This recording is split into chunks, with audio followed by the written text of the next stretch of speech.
Here in the studio, we have John Peterson, who is part of a campaign for a mass party of labor. And I'm going to tell you about this event more than once, but I want to get it out. There's going to be an event tonight that the Campaign for a Mass Party of Labor is doing here in Minneapolis, September 9th, 7 p.m., Mayday Books, 301 Cedar Avenue on the West Bank, Minneapolis, right around the corner from KFAI. But we're going to get started kind of getting people excited about this possibility. Welcome to KFAI. Good morning, Lydia. Thanks for having me. Hey, labor is very important to me. We're all workers, if you could just remember that. Maybe you could start with reminding people of what it is that unions have actually done. I mean, this is kind of the short version. Many Americans don't know that unions are not just like fraternities, sororities for a few special workers, but that they've had a huge role in making it better for all of us. Sure. Well, I think it's important to start out by saying that the vast majority of people in this country are workers, whether they're white collar or blue collar. You know, for the last few decades, a lot of people have sort of bought into the idea that, well, we're not really working class. Somehow we're moving up and we're quote unquote middle class, or we have a chance to make it to the top, to make some of these higher salaries and actually have a say in politics, a say in economics. But the fact is that if you work for a living, if you depend on your wages, if you depend on the benefits from your job, then you're a worker, and that's the vast majority of people in this country. Now, the labor movement is extremely important, as you said, and part of the reason why we're launching the campaign right around this time of year is because of Labor Day and because we want to celebrate and reaffirm the importance of the unions in this country. Because although unions have been under attack, again, for the last 30 years or so, there's been a tremendous decline in the number of unionized workers. In 1980, about 25% of workers were in unions. Nowadays, there's only about 11 or 12%, and it's even lower in the private sector and a little bit higher in the public sector workers.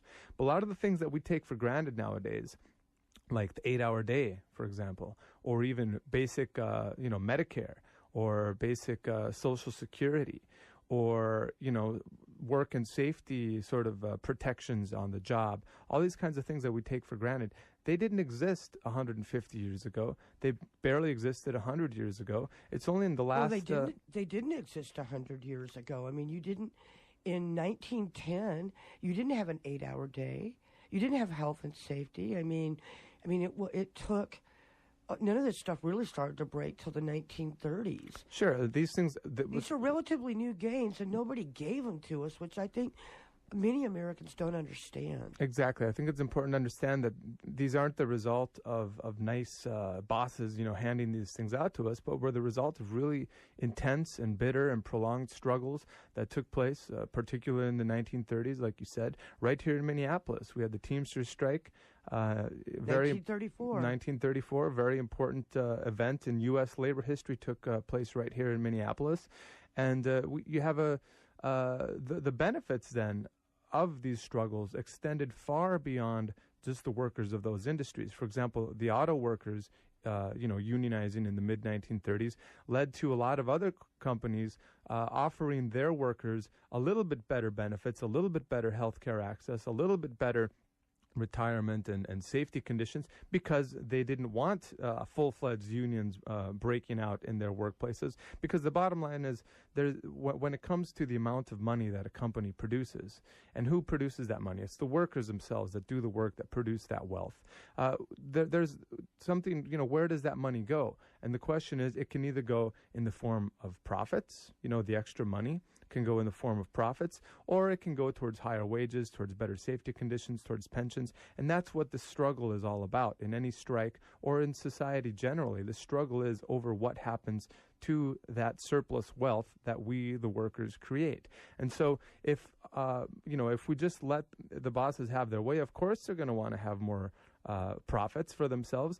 But, through struggle, we have won some of these benefits, some of these social benefits, which have all been rolled back over the last few decades, and they're even under greater attack now because of using the excuse of the economic crisis, which we didn't cause. It was the big bankers, the big corporations, and their politicians that caused this crisis, and yet they're placing the burden of it all on us, and that's why we think it's more than time. It's high time that we formed a political party that can actually represent the interests of the working majority in this country. And that's why, in a modest way, we are launching what we're calling the Campaign for a Mass Party of Labor, to start spreading this idea out there, to explain to people why we think the unions need to break with the Democrats and the Republicans, and put all that money, put all those resources that they get into electing some of these politicians who end up doing absolutely nothing for us. Or outright betraying us. I think a lot of people have not learned the lessons of Bill Clinton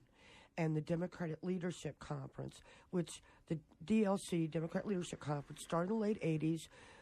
To put it in a nutshell, it was like the Democrats looked around and said, gee, why should the Republicans get all this corporate cash? We can grab some of it too. We just need to move a little to the right.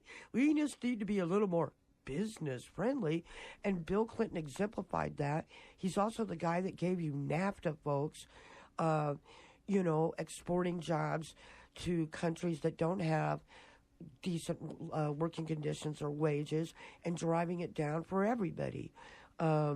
And we didn't learn those lessons, and here we are 20 years later having to relearn them. And labor unions have put hundreds of millions of dollars and God knows how much actual volunteer labor into the Democratic Party.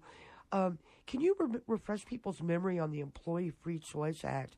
Because I actually had the misguided notion that maybe things had gotten so bad the Democrats would have to push the Employee Free Choice Act, because in the 8 years of Bush Cheney, we lost so much ground for labor rights in this country. Tell people what that was, because we didn't get it, but we need to know what it was. Sure. I mean, I think things like the Employee Free Choice Act are an example of what we would like to explain to people, of the sort of positive benefits that we could get from having a labor party, a mass labor party, that could actually fight for things like this.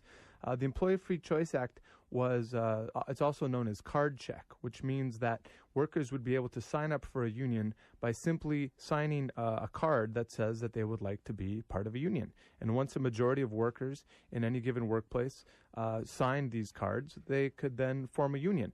In other words, it would make it a lot easier to form a union, which of course comes, the fact of the matter is that union jobs have higher wages, higher benefits, better protections against, being laid off unjustly, better protections against injuries on the job, and so on. And it's no wonder that a lot of people want to be in unions. And it's also no wonder that as soon as the word union starts being raised in a workplace, the bosses, they move very quickly to either fire the people involved, or they'll even bring in outside advisors to explain to the workers and show them videos why they don't need unions and why they can just come to management anytime, and we're all one big family, we're one big team, and we don't need any of these things.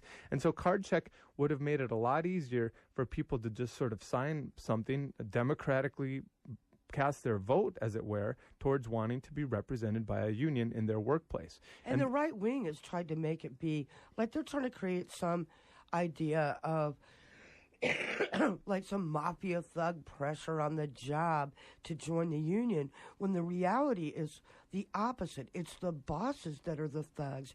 It's people like Walmart mass firing people for trying to organize. It's people having, if not fired, then their hours are cut so they can't survive.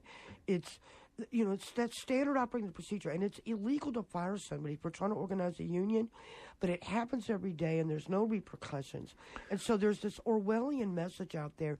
People need to understand it's not unions being the thugs. It's companies who want to keep driving down wages. Exactly. And back in 2008, the labor movement mobilized, millions of hours of going door to door and making phone calls, and invested $450 million into getting Obama elected. And of course, the minimum that they expected, I mean, they should certainly expect, if this guy truly is a friend of labor, if this guy truly does represent the people, if this guy truly does represent hope and change, if there is actually possibilities to bring about an improvement in society through the Democratic Party, then, never mind NAFTA, never mind really bad anti-union laws like Taft-Hartley.